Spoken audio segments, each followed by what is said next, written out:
ఈరోజు నాయన ఈ సమయంలో తండ్రి జీవితంలో ఆశ లేదని, నా బ్రతుకంత భారమేనని ఒంటరిగా కూర్చొని ఏడ్చిన దినాలు ఉన్నాయేమో, ఒంటరిగా కూర్చొని బాధపడిన దినాలు ఉన్నాయేమో.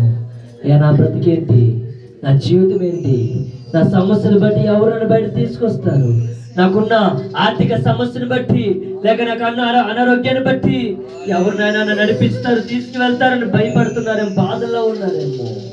బ్రతుకంతా భారం అయిపోయిందేమో, బ్రతుకంతా నలిగిపోయే స్థితిలో ఉన్నావేమో, బ్రతుకంతా ఏంటి నా జీవితం అనుకుని ఏడుస్తున్నావేమో.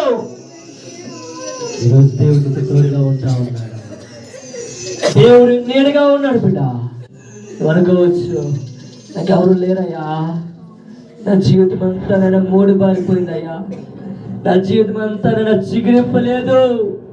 రోజులు గడిచిపోతా ఉన్నాయి, వారాలు గడిచిపోతా ఉన్నాయి, నెలలు గడిచిపోతా ఉన్నాయి, సంవత్సరాలు గడిచిపోతా ఉన్నాయి, కానీ నా జీవితం ఫలభరితంగా లేదయ్యా అని బాధపడుతున్నానేమో. దేవా, నువ్వెప్పుడైతే నీ కన్నులు పట్టుకొని దేవునికి పాదాలు తడుపుతున్నావో, దేవుని హృదయంలో నుంచి గొప్ప స్వరంతో నీతో మాట్లాడిపోతా ఉన్నాడు. బిడ్డ, దేవుడు నీకు తోడుగా ఉన్నాడు, నువ్వు భయపడిన అవసరం లేదు. ఒంటరిదాను కాదు, నువ్వు ఒంటరిదాను కాదు, విడబడిదాను కాదు, వెలివేయబడిదాను కాదు. దేవుడి పక్షాన తోడుగా ఉన్నాడు.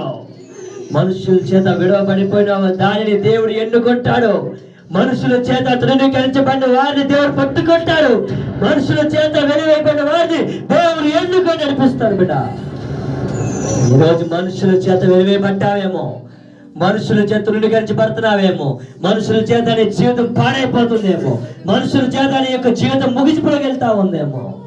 ప్రియ కుమారుడా, యవనస్తుడా, అలా తల్లి, దేవుడు నీతో మాట్లాడుతూ ఉన్నాడు, దేవుడు నీకు తోడుగా ఉన్నాడు, నేను ప్రకటిస్తున్న దేవుడు నీకు నేడుగా ఉన్నాడు. గొప్ప దేవుని ఆశ్రయించిన నీవు భయపడకు.